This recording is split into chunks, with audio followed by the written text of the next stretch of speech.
Hola, estudiantes, bienvenidos y bienvenidas. En este video del tutorial Aprendiendo Python desde principiante a mago de código, vamos a aprender a crear funciones anónimas, también conocidas como funciones lambda. Comencemos. En Python, una función anónima es una función que no tiene un nombre explícito y se define utilizando la palabra clave lambda. Por esto, también se conocen como funciones lambda. Son útiles para tareas rápidas o temporales, especialmente cuando no se necesita reutilizar la función en otro lugar del programa.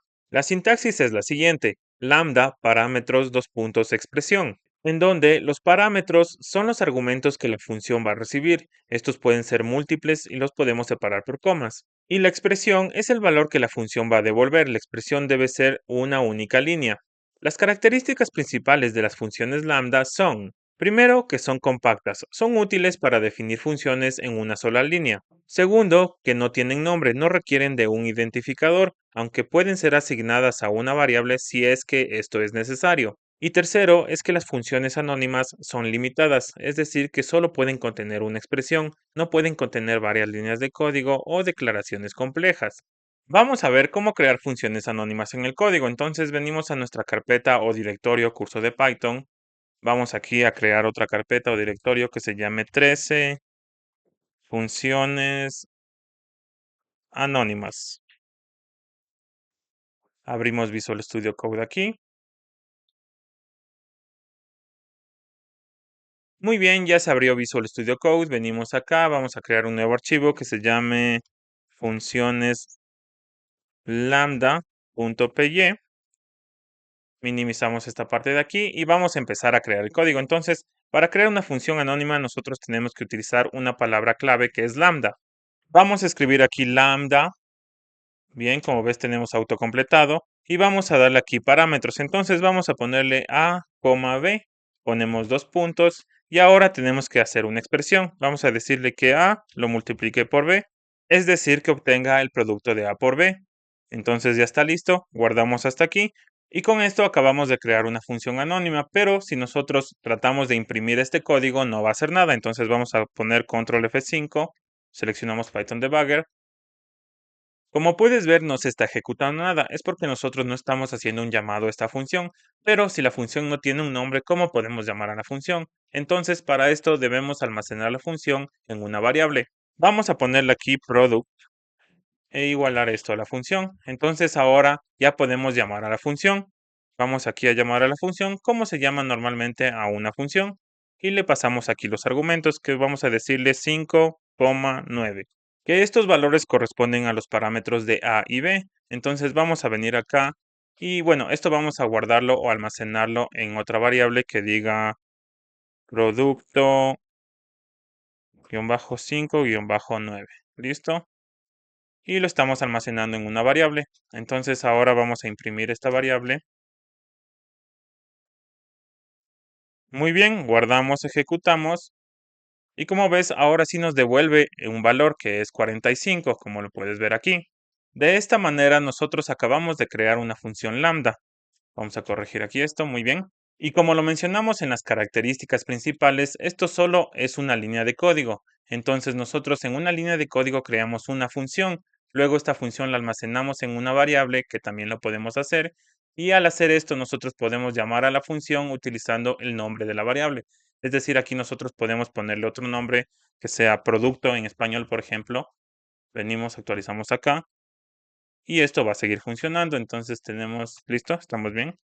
Guardamos aquí, ejecutamos nuevamente y como ves sigue funcionando, ya que el propósito de una función anónima o función lambda es retornar un valor. Entonces, como puedes ver aquí tenemos una expresión que es a por b y es lo que va a retornar, es decir, es el resultado de a por b lo que va a retornar. Aquí nosotros no podemos poner un print porque no nos va a retornar un print.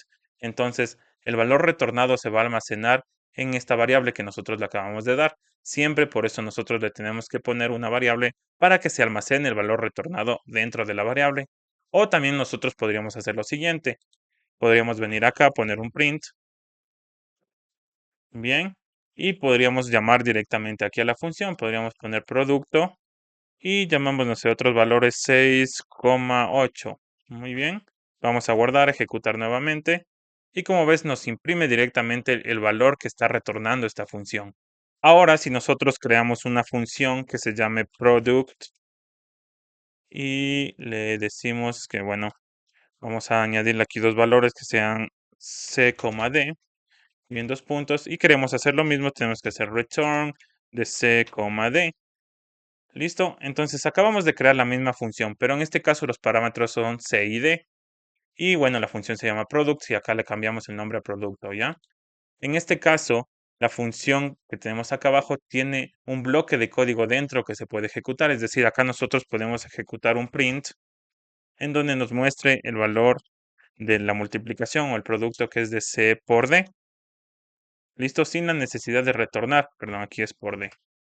¿Ya? Sin la necesidad de retornar el valor. Entonces, si nosotros guardamos esto, bueno, vamos a hacer un llamado a esta función que se llama product. Y le vamos a dar dos valores aquí que sean 7,7, 7 por 7. ¿Listo? Vamos a guardar, ejecutar este código.